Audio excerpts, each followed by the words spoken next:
በስመ አብ ወወልድ ወመንፈስ ቅዱስ አሃዱ አምላክ አሜን። በስመ አብ ወወልድ ወመንፈስ ቅዱስ አሃዱ አምላክ አሜን። በስመ አብ ወወልድ ወመንፈስ ቅዱስ አሃዱ አምላክ አሜን።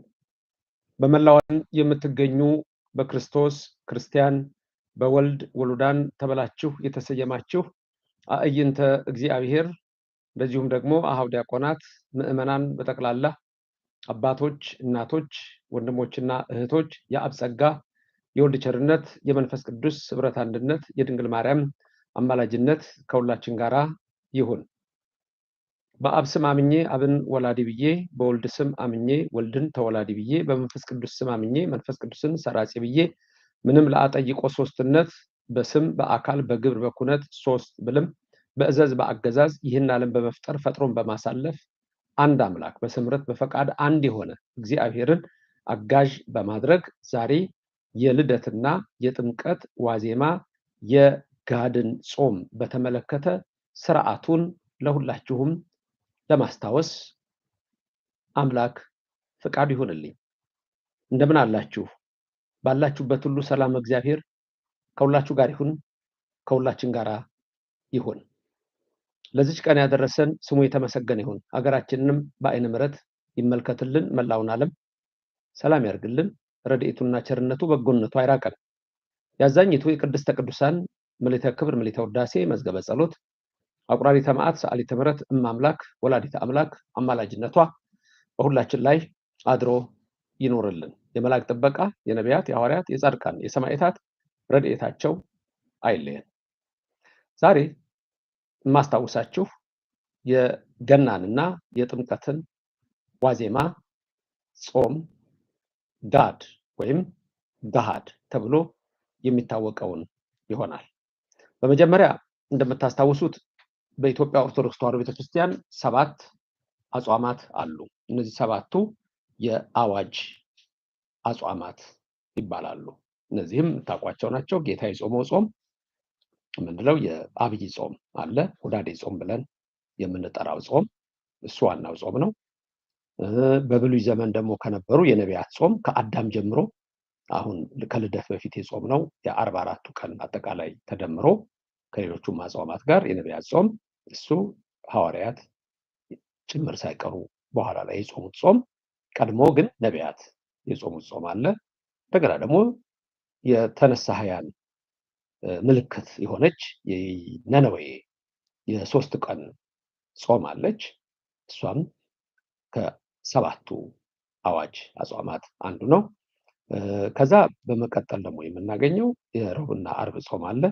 ይሄም የሮብና የአርብ ጾም ድርብ አጽዋማት ቢኖሩትም የነጾመ አስቴር የነጾመ ዮዲት ቢኖር ዋናው ጌታችን ኢየሱስ ክርስቶስ ደግሞ በአይሁድ ምክር ለመያዝ የተወሰነበትና የተሰቀለበትን የምናስብበት የሮብና የአርብ ጾም አለ። ከዛ በመቀጠል ደግሞ የምንጾመው የሐዋርያት ጾም የሚባለው ብዙ ጊዜ ሰኔ ላይ የምንጾመው ጾም አለ። እሱን ጾም እንጾማለን። ከዛ የእመቤታችን ፍልሰታዋን ነሐሴ ላይ የምንጾመው ጾም የሁለት ሱባኤ ጾም አለ። 7ኛው ደግሞ አሁን ዛሬ ላስታውሳችሁ የመጣሁት የጋድ ጾም ወይም የገሃድ ጾም ነው። የጋድ ጾምና የገሃድ ጾም ሁል ጊዜ የሚኖረው በጥምቀትና ደግሞም በገና ዋዜማ ላይ ነው። ይህ ጾም በዋዜማው ሁል ጊዜ ይጾማል። መቼም ዋለ መቼም ሰኞም ሆነ ማክሰኞም ሆነ ሮብም ሆነ ቅዳሜም ሆነ እሁድም ሆነ ይጾማል። ከ7ቱ አጽዋማት አንዱ በመሆኑ በፍትሐ ነገሥት አንቀጽ 15 ላይ በእንተ ኩሉ አጽዋም የሚላለ ስለ ጾሞች ሁሉ የሚናገር እዛ ላይ ይህንን የገና ጾም ከ7ቱ አጽዋማት አንዱ አድርጎ ያመጣዋል። ይህንንም እንዲህ በሚል ነው የሚገልጸው። ጾመ ድራረ ልደት፣ ጾመ ድራረ ጥምቀት ይለዋል። ይህም የገና ዋዜማና የጥምቀት ዋዜማ ማለት ነው። ድራረ ልደት ወድራረ ጥምቀት። ይህ ገሃድ ተብሎ ወይም ጋድ ተብሎ የሚታወቀው ጾም ነው። ምን ማለት ነው ጋድ? ምን ማለት ነው ገሃድ? ጋድ ማለት ልዋጭ ማለት ነው። ተውላጥ ማለት ነው። ልዋጭ ጋድ። ገሃድ ማለት ደግሞ መገለጫ ሊሆን ይችላል፣ ግልጽ፣ ይፋ ማለት ነው። የሁለቱ ትርጉም እንዴት ይሰጣል ከጾሙ ጋር? አንደኛ ጋድ ልዋጭ ስንል ነገ ረቡዕ ነው፣ ስለዚህ ዛሬ ይጾማል። የነገ ጾም ወደ ዛሬ ተመጣ፣ ተለወጠ። ጋድ ልዋጭ። ገሃድ ማለት ደግሞ መገለጫ ይለዋል። መገለጫ የሚለው ደግሞ መገለጥ በይፋ የሚደረግ ስለሆነ ነገ በይፋ ሮብ ነው ወይ ዓርብ ነው ይባላል። ስለዚህ ዛሬ በይፋ ይጾማል።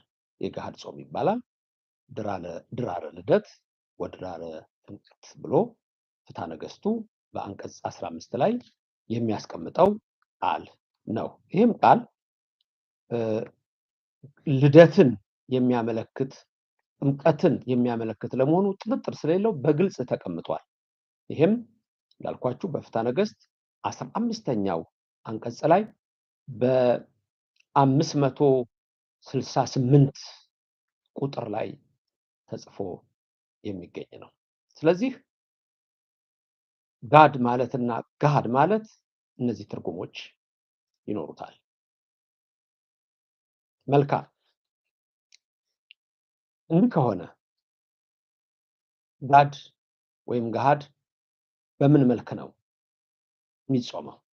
ለምሳሌ ልደት ወይም ጥምቀት ሮብ ቀን ወይም ዓርብ ቀን ቢውል ሮብ ቀን ከዋለ ማክሰኞ ሙሉ በሙሉ የጾም ቀን ነው።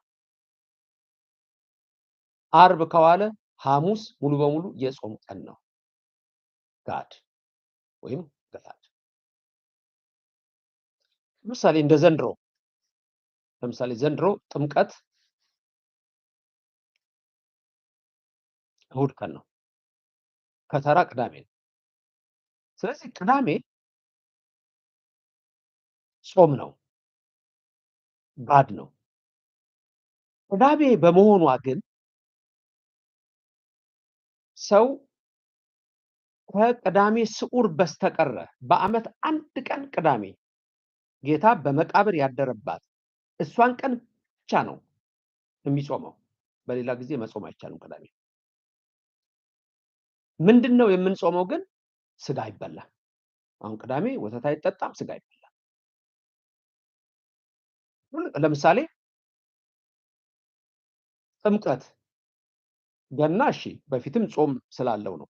ጥምቀት ለምሳሌ ማክሰኞ ቀን ብትውል ሰኞ ቀን ፍስክ ነው ተብሎ ስጋ አይበላም። ጋድ ነው፣ ጾም ነው፣ ሌላ ምግብ አይበላም። ቅዳሜ ላይ ሲሆን ደግሞ ሌላ ምግብ ይበላል ጠዋት ላይ። ከዛ በኋላ ሰው እንደ ፍላጎቱ ሊቆይ ይችላል፣ ያደርገዋል። ግን በሕጉና በስርዓቱ መሰረት ቅዳሜ ቀን ስጋ አይበላም፣ ወተት አይጠጣም። አሁን ለምሳሌ ቅዳሜ ስጋ አይበላም፣ ወተት አይጠጣም። ሌላ የጾም ምግብ ግን አይበላም ወይ? ጠዋት አይበላም ወይ? ይበላል፣ ይበላል። ስለዚህ በዚህ መልክ ነው የጋድ ስርዓት። ለምሳሌ ሰኞ ቢውል ጥምቀት፣ ሰኞ ቢውል ጥምቀት መቼ ነው የምንጾመው? ወይም ደግሞ አሁን እሁድ ዋለ፣ ታዲያ ቅዳሜ አይጾምም። ስጋ ነው የማይበላው እንጂ ሌላ ምግብ ይበላል። ስለዚህ መቼ ልጾመው ነው ሲባል የጋድ ጾም አሁን ወዴት ይመጣል ማለት ነው? ዓርብ፣ ነገ እስከ ማታ ይጾማል። ጋድ ወደዚህ ይመጣል። ተመልከቱ፣ ወደዚህ ድረስ ይመጣል። ለምሳሌ ጥምቀት ሰኞ ቢውል ቅዳሜን፣ እሁድን ሰው ሌላ ምግብ መቅመስ ስላለበት ጾም መሆን በቅዳሜና በእሁድ ስለማይቻል ወደዚህ ዓርብ መጥቶ ዓርብን ይጾማል። ይሄ እንግዲህ ከመማር የምታገኙት ስታውቁት በቃ ቅልል ያለ ነገር ነው። አሁን ገብቷችኋል የምላችሁ ነገር በጣም ቅልል ያለ ነገር ነው የምነግራችሁ፣ እንዲገባችሁ ነው። ምሳሌ ወሰድን። ለምሳሌ አሁን ጥምቀት መቼ ነው? እሁድ ነው አይደለ? ዛሬ ቀኑ ምንድነው? ሐሙስ ነው። ነገ ምንድነው? አርብ ነው። ነገ አርብ ይጾማል። ለምን? ቅዳሜ ጠዋት ስለሚበላ። ምንድነው የሚበላው? ስጋ አይደለም። የጾም ምግብ ነው የሚበላው። ተመልከቱ። ይሄ አባቶቻችን ወስነው አስቀምጠውልናል። ሁልጊዜ በየዓመቱ ክርክር መሆን የለበትም። አንዳንድ ሰዎች ትልልቅ ሰዎች ሳይቀሩ ጋድ የለውም ገና ብለው ሲያስተምሩ ትሰማላችሁ። በፍጹም በፍጹም። ምክንያቱም ቅዳሴው ራሱ ሌሊት ነው የሚቀደሰው። አባቶቻችን አዘዋል። በጉባኤ የተወሰነ ሌሊት ነው ቅዳሴ ራሱ የሚቀደሰው ይዛን ቀን። ሮብና ዓርብ ይውሉ በዛን ቀን ጾም እንዳይጾሙባቸው ገናና ጥምቀት ላይ ተወስኗል። ስለዚህ ዓርብ ይጾማል። ሰኞ እንኳን ቢሆን ጥምቀት እዚህኛው ዓርብ ላይ ነው የሚጾመው፣ ቅዳሜና እሁድ ስለማይጾም። ከዛ በኋላ ግን የተወሰኑ ሰዓቶች ከፍሎ ያደርጋል። የሚቆርቡ ሰዎች ያከፍላሉ። ስለዚህ ከዚህ የተነሳ ነው ይሄንን ቅድም እንዳልኳችሁ በአንቀጽ 15 ላይ በ568ኛው ቁጥር ላይ ያለው እንዳለ ሆኖ አሁን ያልኳችሁን ነገር ደግሞ እንደዚሁ አባቶቻችን በስርዓት ያስቀመጡት የወሰኑት ውሳኔ አለ። ይሄም ልክ አሁን ያልኳችሁን ለምሳሌ ጥር 10 ቀን ያለውን ስንክሳር ብታዩ መመሪያ ይሆናል። አንድ ሰዎች ስንክሳር ለሃይማኖት መረጃነት አይጠቀስም ይላሉ። ይጠቀሳል። በውስጡ ያሉትን ከአበው የሚመጡትን በእኛ በኢትዮጵያ ኦርቶዶክስ ተዋሕዶ ቤተክርስቲያን እምነት የተጻፈ ሕግ አለ፣ ያልተጻፈ ሕግ አለ። የተጻፈ ሕግ አለ፣ ያልተጻፈ ብያኔ አለ። ተመልከቱ።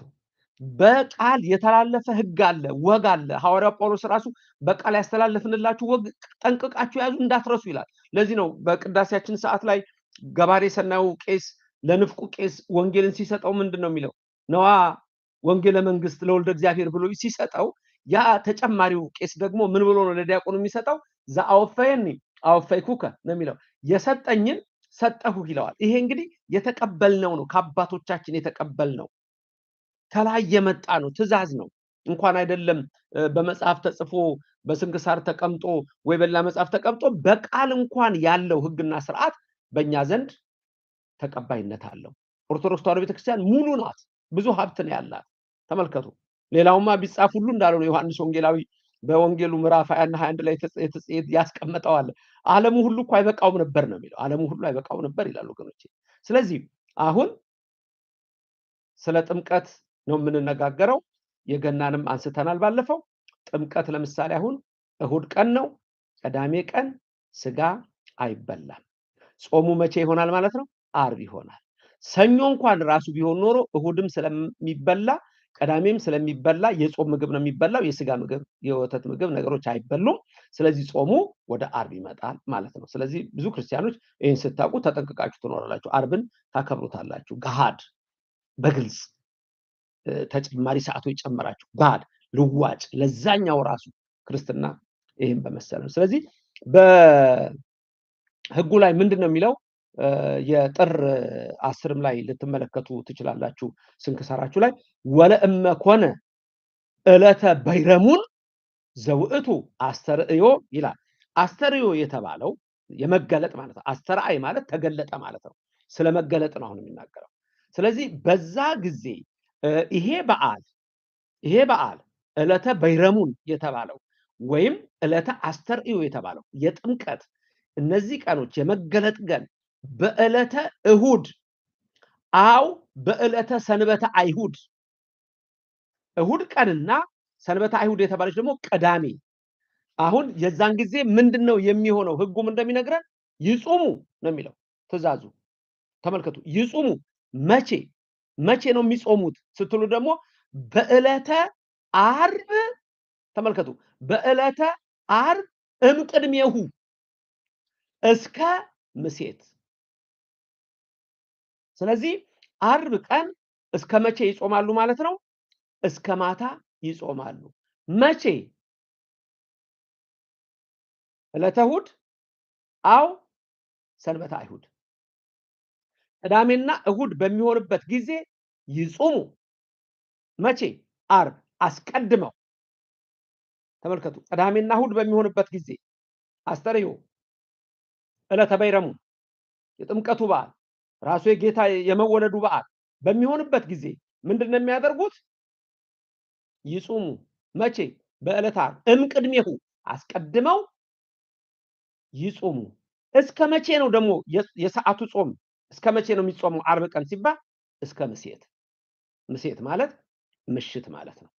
ስለዚህ በዚህ መልክ ነው ሕጉና ትእዛዙ። ተመልከቱ።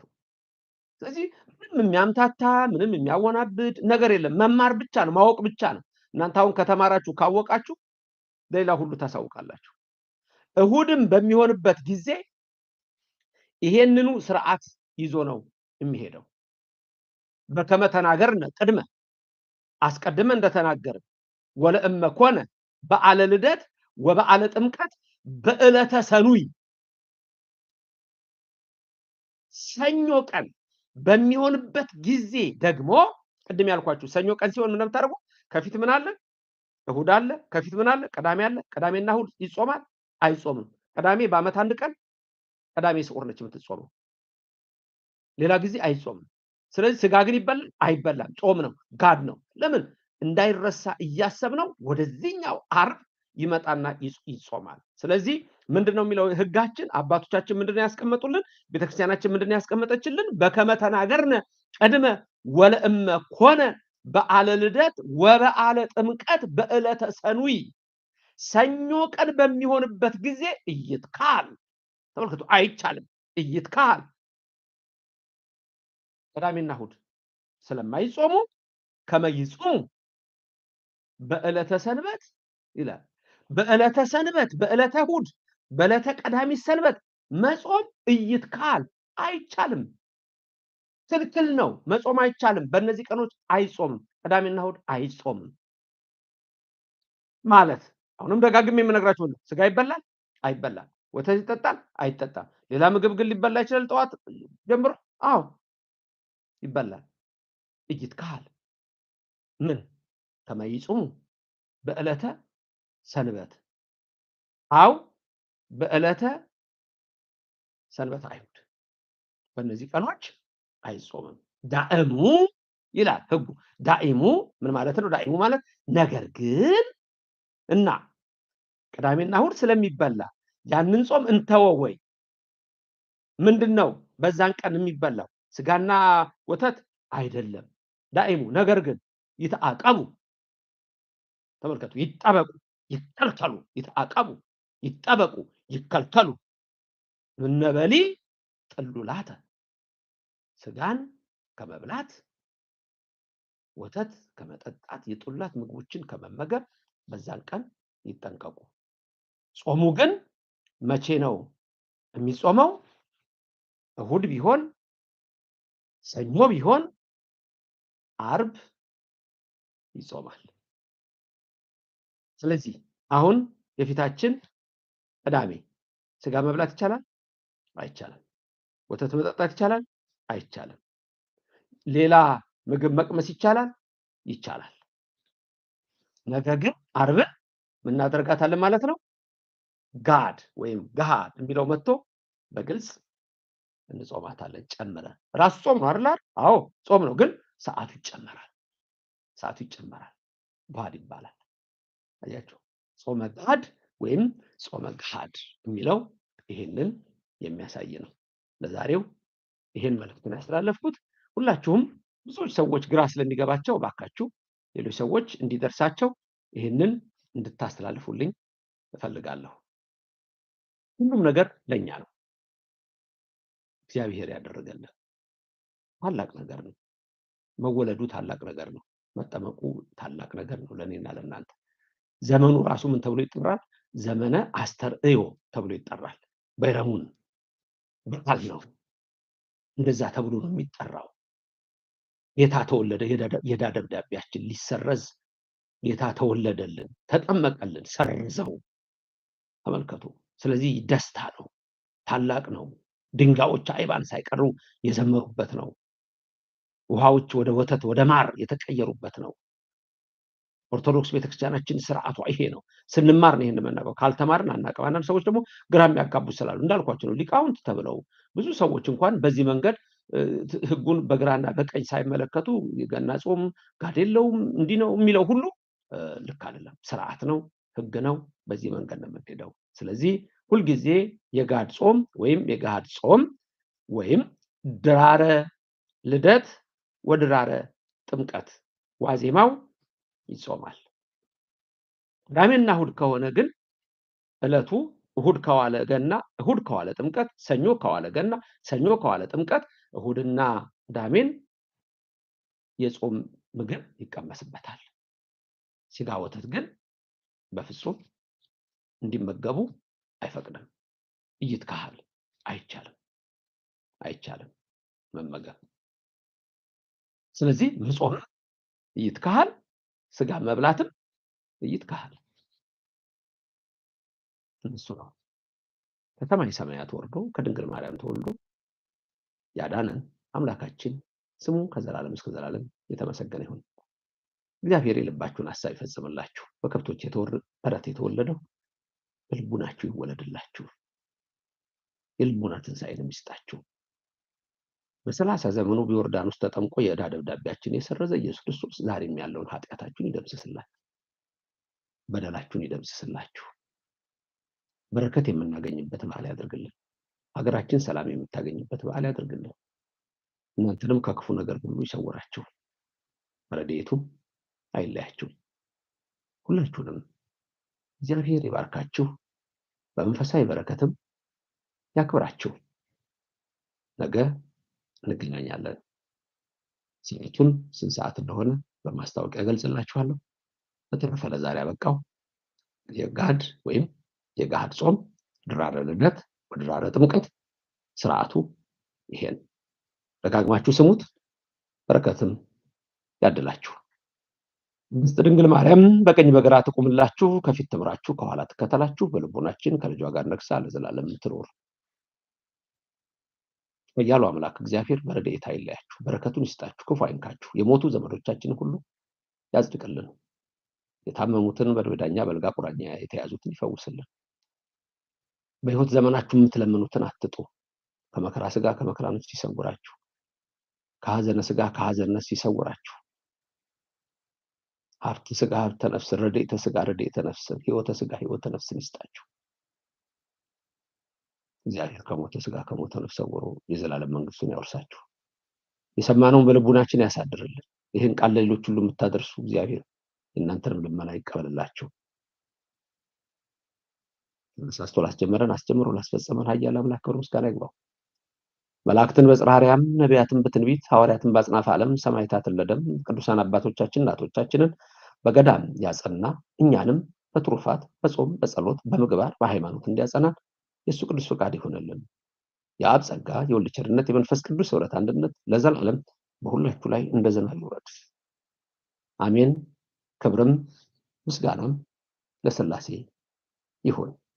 የሰማችሁትን ሁሉ ሌሎች ሰዎች ደግሜ የምነግራችሁ ብዙ ሰው በዚህ ነገር ላይ ግራ ስለሚጋባ ግልጽ ያለውን ትምህርት እንድታስተላልፉልኝ አደራለሁ። ሰላም ሁኑልኝ። በዓሉ ሁሉ የደስታና የሐሴት ወገኖች ይደረግልን። አሜን።